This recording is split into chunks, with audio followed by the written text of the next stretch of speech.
बांग्लादेश घटना में प्रधानमंत्री मुख्य बड़ निष्पत्ति दीपू सपरिवार कहते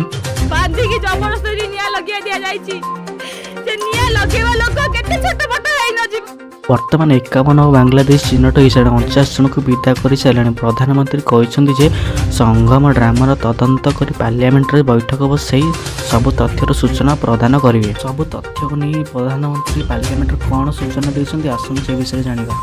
बांग्लादेश बर्तमान हिंसा आहरी बढ़ीगले छात्र नेता शरीफ ओस्मान आदि हत्या मृत्यु पर सारा देश उत्तेजित सृष्टि कर नेता दीपचंद्र दास सेठार हत्या घटना चांचल्य खेल दीपू उपर ईश्वर अभियोग लगे जहाँफल किसी लोग पिटी पिटी हत्या पर गछ नि दीपचंद्र दास पुणी आउ जन 29 वर्ष सम्राट नामक जनाशुना संलिप्त मंडल हत्या अभियोग अभियुक्त तारीख अनुसार मानिकानी मिजानुल हक अजमल छागिर दीपू आजमेर टुबुलियापार अंचल पानीय नेटवर्क कारखाना काम करते बयान रेकर्ड जमापड़ा। आरोपी मैंने निज भूल स्वीकार कर धारा 64 पुलिस बयान रेकर्ड कर।